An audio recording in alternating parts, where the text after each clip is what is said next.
All right, Ryan, whenever you're ready.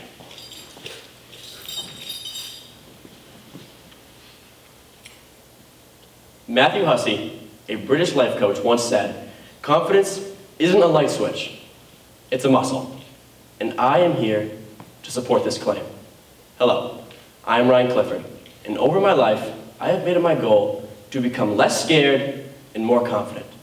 And overall, I have seen a major increase in all things confidence related. And so, today, I want to talk to you about the confidence monsters. And by doing this, I will help you grow your confidence, and it'll be great. By locating its monsters, we're going to start first with doubt, worry, and then regret. First, let's talk about doubt. Doubt is the voice inside your head telling you how something you're going to do is absolutely impossible. When doubt strikes, you may feel like you cannot say or do something that you want to do.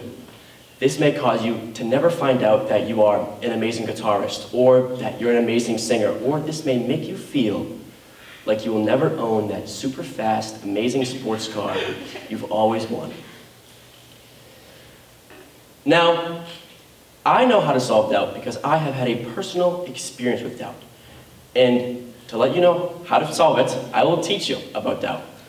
My story is that 2 summers ago, I would sit in my room and I would do nothing. I would play video games every morning, drink soda, eat junk food.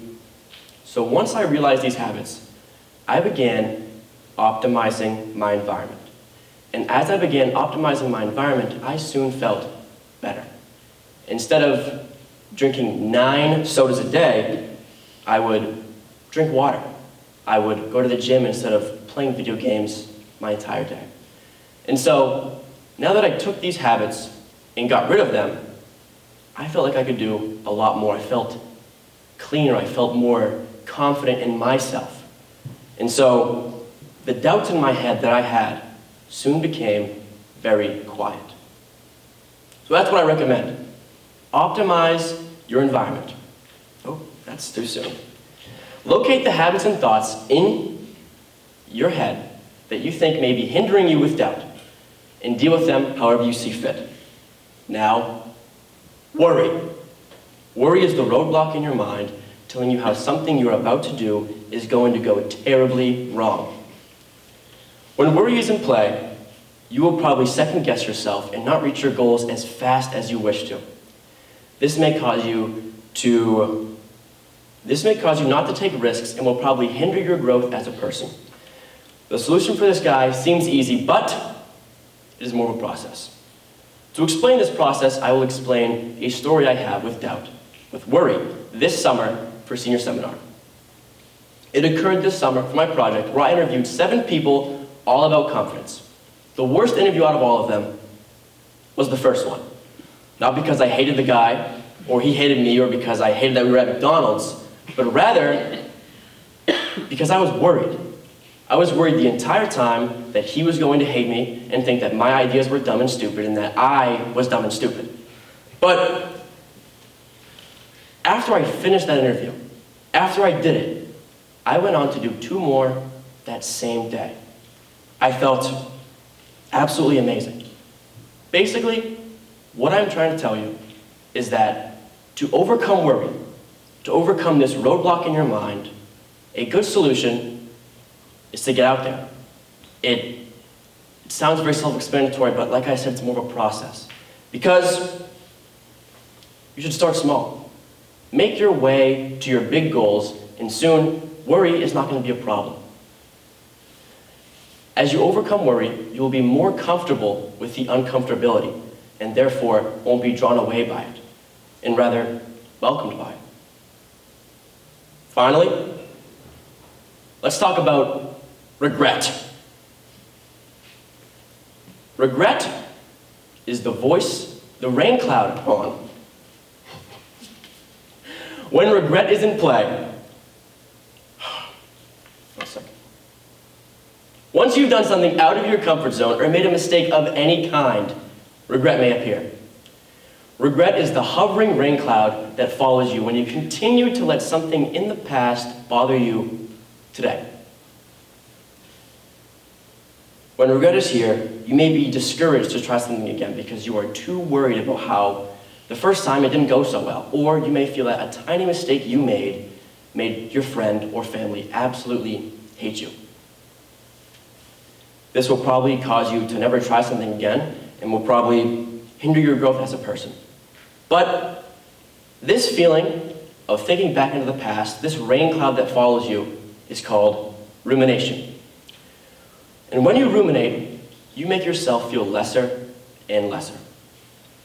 Luckily, there is a solution. Rumination is a habit.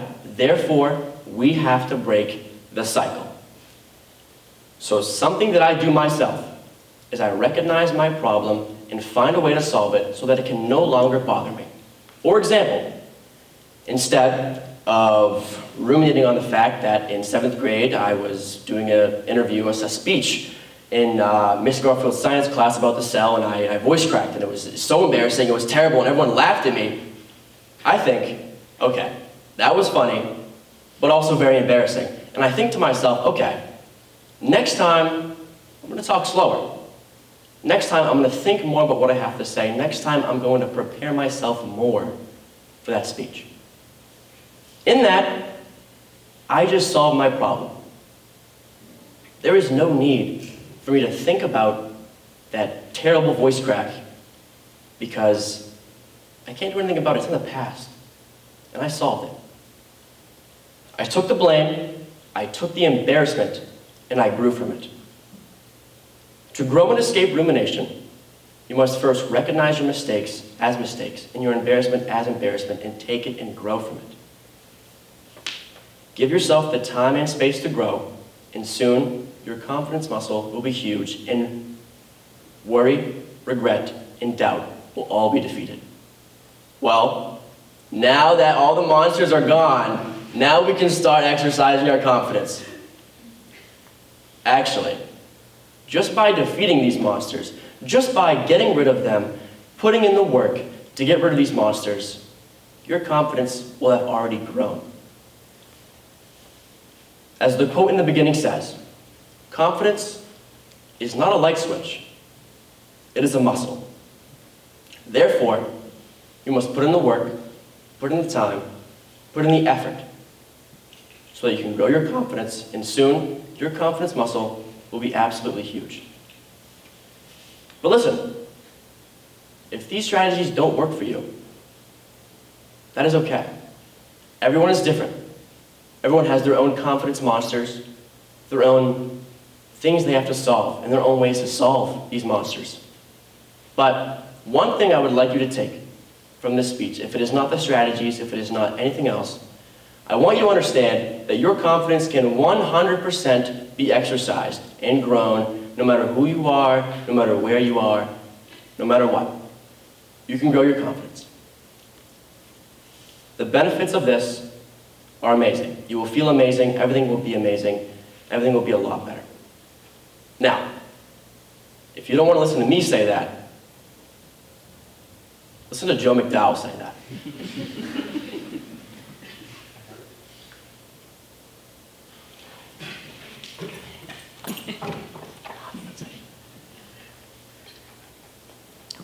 Go back.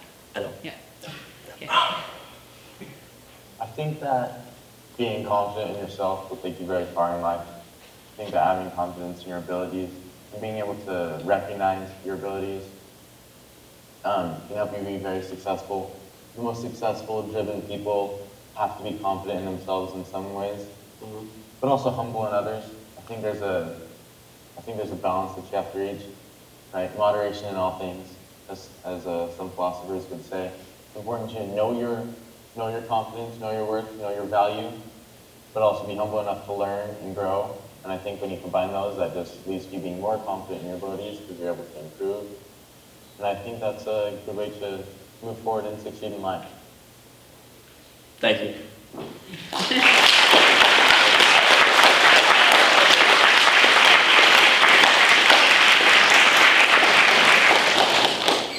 Can I answer any questions?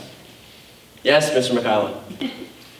So Ryan, some of the monsters you talked about, regret, and I guess regret in particular, rumination, and some of those things, I've found in my life that sometimes even despite working with those monsters for a while, they can pop back up and come back and try to attack you again.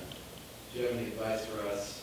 Once we work with them and have maybe quote defeated them, and they come back at us and we kind of lose control, what can we do to maybe get back on the right track? Well, if you've already put in the effort, the work to overcome such a monster, and it makes its way back into your life, that is okay. Because, as you know, people have bad days, people have good days, people have bad days. And all that matters is that you recognize what is going on, and that you're aware of what's going on. And so that you can take the actions maybe you've taken before, or maybe you realize you've added something in your life that is causing such a problem again. And maybe you can work to, I say, getting rid of that problem, maybe fixing it in some sort so that those monsters don't show up in this instance. Maybe it's something to do with the environment, but everyone is different, like I said. Any more questions? Okay. Thank you. Nice work.